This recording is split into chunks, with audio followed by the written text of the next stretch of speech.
नमस्कार, स्वागत है आप सभी का। आप देख रहे हैं एनएमएफ न्यूज। आपके साथ मैं हूं नमता चौधरी। एसआईआर का विरोध करते करते कुछ राजनीतिक दल किस तरीके से मांग कर रही हैं, कैसे सुप्रीम कोर्ट तक का दरवाजा खटखटाकर अपनी मांगों को वहां पर लगा रही हैं, और जो फैसला आया है सुनवाई को लेकर, चुनाव आयोग को लेकर क्या कुछ कहा गया है सुप्रीम कोर्ट की तरफ से, आज हम इसी पर चर्चा करेंगे। और मुख्य तौर पर कौन कौन से राज्य इनमें शामिल हैं, जैसे बंगाल, जैसे पुडुचेरी, जैसे केरल, तमिलनाडु, ये सारे जो राज्य हैं, इनके जो नेता हैं, इन्हें आखिर एसआईआर से दिक्कत क्या है? अगर वोटर लिस्ट रिवीजन हो भी रहा है और जिनके नाम नहीं है वोटर लिस्ट में, या जो लोग वहां पर एग्जिस्ट नहीं करते हैं, या जो घुसपैठिए हैं, दिक्कत क्या है अगर वो नाम वहां से हट रही हैं? तो आज इसी पर चर्चा करेंगे। मेरे साथ सुप्रीम कोर्ट के अधिवक्ता अश्वनी उपाध्याय जी मौजूद हैं। अश्वनी जी, पहले तो आपका स्वागत है। धन्यवाद। ये एसआईआर पर बहस है जो खत्म होने का नाम ही नहीं ले रही है, और अब सुप्रीम कोर्ट में ये 3-4 राज्य, इनके नेता पहुंचे हैं। इनका कहना है, हालांकि लगातार विरोध कर रहे हैं, लेकिन अब इनका कहना है कि नहीं होना चाहिए। दिक्कत क्या है? मैंने माननीय सुप्रीम कोर्ट में जब पीआईएल फाइल किया था, उस समय अपने पीआईएल में कहा था कि भारत में 5 करोड़ फर्जी वोटर हैं। आपने 17-18 में पीआईएल फाइल की थी? हमने 2017 में फाइल किया था घुसपैठियों के खिलाफ। सोचिए, अब तो संख्या बढ़ गई होगी इनकी। हाँ, तो उस समय मैंने कहा था कि भारत में 5 करोड़ घुसपैठी हैं पूरे। हमने राज्यवार उसके आंकड़े दिए थे। ये हमारी दूसरी पीआईएल है जिसमें मैंने कहा था कि राज्यवार पूरे देश में एसआईआर होना चाहिए। एसआईआर रेगुलर इंटरवल पे होना चाहिए, हर 5 साल में होना चाहिए, हर राज्य में होना चाहिए। ऐसे नहीं कि कभी 10 साल के बाद, कभी 20 साल कभी 30 साल के बाद हो जाए एसआईआर। हमने जो एसआईआर वाली पीआईएल है उसमें कहा है कि 5 करोड़ फर्जी वोटर हैं, और वो तभी उनको पता चल सकता है जब डोर टू डोर जाके सत्यापन हो। कम से कम 2 से 3 बार वहाँ बीएलओ जाए, वहाँ कंफर्म करे, आसपास के लोगों से बात करे, तब जाके इसका सत्यापन हो सकता है। माननीय सुप्रीम कोर्ट ने मेरी पीआईएल पे केंद्र सरकार के अलावा इलेक्शन कमीशन और सभी राज्य सरकारों को नोटिस जारी किया। इलेक्शन कमीशन का जवाब आ गया। इलेक्शन कमीशन ने कहा है कि वो पूरे देश में एसआईआर करेंगे और उसकी तैयारी शुरू हो गई है। और अभी 12 बिहार के बाद 12 राज्यों में और भी हुई है। लेकिन एक भी राज्य सरकार एसआईआर होना चाहिए इसका समर्थन करने के लिए अभी तक सुप्रीम कोर्ट में नहीं आई है। हाँ, एसआईआर का विरोध करने के लिए कई राज्य सरकारें आ चुकी हैं, कई सांसद भी आ चुके हैं, कई विधायक भी आ चुके हैं, कई सिटिंग सांसद एसआईआर का विरोध करने सुप्रीम कोर्ट में आ चुके हैं, विधायक आ चुके हैं, लेकिन कोई भी सांसद विधायक एसआईआर के समर्थन में सुप्रीम कोर्ट नहीं आया। तो डीएमके आ गई है, कई पॉलिटिकल पार्टियां आ गई हैं, पुडुचेरी लोग आ गए हैं, केरल से लोग आ गए हैं, लेकिन कोई भी सांसद, विधायक, मंत्री, नेता, अभिनेता, लेखक, बुद्धिजीवी, पत्रकार, कलमकार अभी तक एसआईआर के समर्थन में सुप्रीम कोर्ट नहीं पहुंचा है। लगभग 20 याचिकाएं हैं जो एसआईआर का विरोध कर रही हैं। हम एसआईआर की मांग कर रहे हैं, मामला वहां चल रहा है।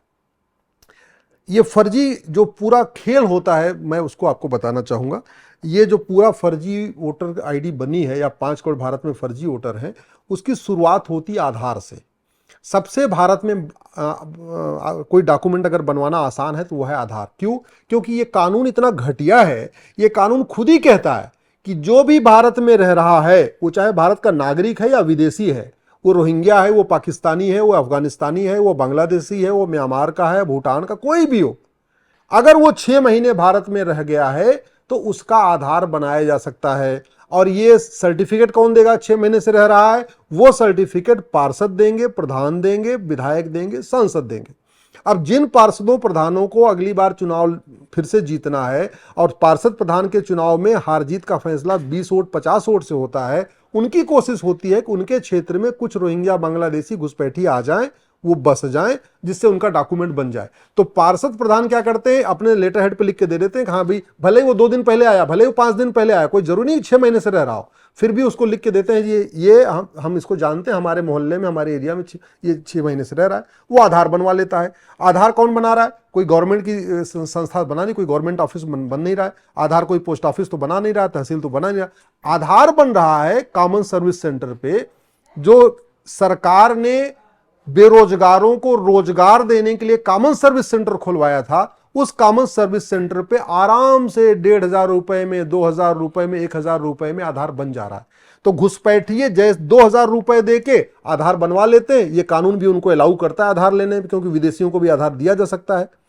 उसके बाद जैसे उनके पास एक डॉक्यूमेंट हो गया नम्रता जी, वो तुरंत दूसरा डॉक्यूमेंट तहसील के दलाल को पकड़ के 2,000 रुपए देकर राशन कार्ड बनवा लेते हैं। जब 2 डॉक्यूमेंट हो जाता है, वो नगर निगम के दलाल को, नगर पंचायत के दलाल को 2,000 रुपए देकर बर्थ सर्टिफिकेट बनवा लेते हैं। जब 3 डॉक्यूमेंट हो जाता है, वो आरटीओ ऑफिस के दलाल को पकड़ते हैं, 3 से 4,000 रुपए में ड्राइविंग लाइसेंस बनवा लेते हैं। और जब 4 डॉक्यूमेंट हो जाता है, तो जिस पार्षद प्रधान ने आधार का सर्टिफिकेट लिख के दिया था कि हमारे एरिया में रहते हैं, उन चारों डॉक्यूमेंट को लेके वो पार्षद या प्रधान या नेता जिसको पार्षद प्रधान का चुनाव लड़ना है, वो जाके उनका वोटर आईडी में नाम जुड़वा देता है। बीएलओ भी उसका नाम जोड़ने के लिए मजबूर है, क्योंकि उसके पास 4 डॉक्यूमेंट हैं।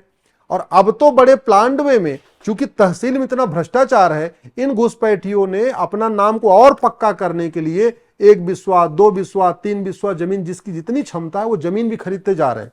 चाहे यूपी हो, चाहे बिहार हो, चाहे बंगाल हो, बड़े पैमाने पे ये घुसपैठिए वहां पे जमीन खरीद लिए हैं। थोड़े जमीन खरीदे, किसी ने 1 बिस्वा खरीद लिया, किसी ने 2, लेकिन जमीन भी खरीद लिया। क्यों? क्योंकि तहसील में इतना भ्रष्टाचार है कि वहां के दलाल सीधे सीधे उनके पास जाओ और वो सीधे रजिस्ट्री करवा देते हैं। ये वहां पे चेक करने का टाइम ही नहीं कि भैया ये भारत का रहने वाला जो जमीन खरीद रहा है या विदेशी जमीन खरीदने वाला। तो इस तरीके से लगभग 5 करोड़ फर्जी वोटर तैयार हो गए। और जब तक ये वोट बैंक रहेगा तब तक तो ऐसे ये रहेगा, ऐसे ही होगा फिर। बिल्कुल ऐसे ही रहेगा जब तक कानून नहीं बदला जाएगा, जब तक आधार एक्ट नहीं बदला जाएगा, जब तक फर्जी डॉक्यूमेंट बनाने और बनवाने को हम राष्ट्र की सुरक्षा के लिए खतरा नहीं घोषित करेंगे, जब तक फर्जी डॉक्यूमेंट बनाने और बनवाने को हम अनलॉफुल एक्टिविटी डिक्लेयर नहीं करेंगे, जब तक फर्जी डॉक्यूमेंट बनाने और बनवाने को हम ऑर्गेनाइज क्राइम डिक्लेयर नहीं करेंगे, जब तक फर्जी डॉक्यूमेंट बनाने और बनवाने को जघन्य अपराध घोषित नहीं करेंगे, जब तक फर्जी डॉक्यूमेंट बनाने और बनवाने वालों की प्रॉपर्टी जब्त करने, नागरिकता खत्म करने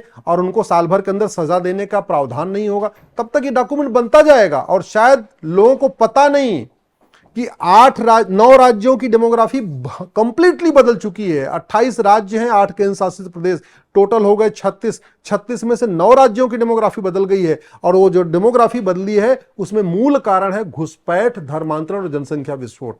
800 जिले हैं, 800 जिलों में से 200 जिलों की यानी 25% जिलों की डेमोग्राफी बदल गई है, और उसका मूल कारण है घुसपैठ, धर्मांतरण, जनसंख्या विस्फोट। भारत में कुल 6000 तहसीलें हैं, उसमें से 1500 तहसीलों की डेमोग्राफी बदल गई है, यानी 25% तहसीलों की डेमोग्राफी बदल गई है। मूल कारण वही घुसपैठ, धर्मांतरण, जनसंख्या विस्फोट। भारत के बॉर्डर पे कुल 300 तहसीलें हैं, 300 की 300 तहसीलों की डेमोग्राफी बदल गई है। मूल कारण है घुसपैठ, धर्मांतरण, जनसंख्या विस्फोट। तो घुसपैठ जब तक बंद नहीं होगी तब तक ये फर्जी वोटर बनते नहीं रहेंगे। घुसपैठ तब बंद होगी जब घूसखोरी बंद होगी, क्योंकि बॉर्डर पे घुसपैठिए बॉर्डर पे 2,000 रुपए देकर अंदर आ रहे हैं और 2-2 हजार रुपए में सब डॉक्यूमेंट बनवाते जा रहे हैं। तो घुसपैठ का मूल कारण है घटिया कानून, घुसपैठ का मूल कारण है भ्रष्टाचार, और घुसपैठ को आज तक हमने ऑर्गेनाइज क्राइम डिक्लेयर नहीं किया। सेक्शन 111 ऑर्गेनाइज क्राइम है, इसमें चोरी लूट करना, गाड़ी चुराना तो ऑर्गेनाइज क्राइम है, घुसपैठ ऑर्गेनाइज क्राइम नहीं है। घुसपैठ को न तो हमने राष्ट्र की सुरक्षा के लिए खतरा घोषित किया, घुसपैठ को न तो हमने देश की एकता अखंडता के लिए खतरा घोषित किया, घुसपैठ को न तो वेजिंग वॉर डिक्लेयर किया, घुसपैठियों की प्रॉपर्टी जब्त करने, नागरिकता खत्म करने, उनको सजा देने के लिए ढंग का कोई कानून नहीं बनाया, घुसपैठियों की मदद करने को हमने जघन्य अपराध घोषित नहीं किया। तो घुसपैठी आ रहे हैं, नदियों के किनारे बस रहे हैं, पहाड़ों के किनारे बस रहे हैं, सड़क के किनारे बसते जा रहे हैं, हाईवे के किनारे बसते जा रहे हैं। उसके बाद इलेक्शन आता है, सरकार योजना लेके आती है, जहां झुग्गी वहीं मकान, घुसपैठियों को मकान मिल जाता है। दिल्ली के जितने घुसपैठिए थे, आधे तो कोविड के टाइम पे वो कहते नहीं, उनका कागज बन गया, क्योंकि कोविड का टाइम चल रहा था। जिनके पास आधार राशन कार्ड नहीं था, सरकार ने स्कीम ले आई कि भाई सबको मुफ्त में राशन मिलेगा, सबको राशन कार्ड मिलेगा। तो जितने दिल्ली में घुसपैठिए थे सबको राशन मिलने लग गया, राशन कार्ड मिल गया। अब बाद में स्कीम आई जहां झुग्गी वहीं मकान, तो घुसपैठियों के पास राशन कार्ड था ही था, वो दिखा दिखा के उन्होंने अपना मकान भी ले लिया। तो ये जो हो रहा है ना, ये भारत को बर्बादी की तरफ ले जा रहा है। मैं अभी भी कह रहा हूं, हाथ जोड़ के निवेदन कर रहा हूं, कानून बदलिए, व्यवस्था बदलिए। एक बात मैं नम्रता जी बड़ी जिम्मेदारी के साथ कह रहा हूं, भारत में ना एनआरसी की जरूरत है, कुछ न एसआईआर की जरूरत है। केवल आप कानून बदल दीजिए कि घुसपैठ करना और घुसपैठियों की मदद करने वालों की नागरिकता खत्म की होगी, प्रॉपर्टी जब्त होगी, 10 से 20 साल सजा होगी। आप देखिए घुसपैठिए भाग जाएंगे। घुसपैठिए भाग गए तो एसआईआर की जरूरत नहीं, घुसपैठिए भाग गए एनआरसी की जरूरत नहीं। 90% घुसपैठिए तो कठोर कानून बना के उसको इंप्लीमेंट करते ही भाग जाएंगे। चलिए, देखने वाली बात होगी कब कानून बदलेगा। हम तो उम्मीद के साथ ही आगे बढ़ सकते हैं। आपकी बातचीत दर्शकों तक पहुंचा सकते हैं और कितनी सार्थक लगी दर्शकों को ये कॉन्वर्सेशन, ये दर्शक हमें कमेंट सेक्शन में बता सकते हैं। शुक्रिया अश्विनी जी मेरे साथ जुड़ने के लिए। बाकी आपका इस पूरी चर्चा पर क्या कुछ कहना है, आप अपनी राय हमें कमेंट करके जरूर बताइएगा। बाकी अपडेट्स के लिए आपको एनएमएफ न्यूज के साथ बने रहना है और आप हमारी वेबसाइट पर भी विजिट कर सकते हैं, newsnmf.com पर जाइए और वहां पर जाकर आप और बाकी अपडेट्स ले सकते हैं। नमस्कार।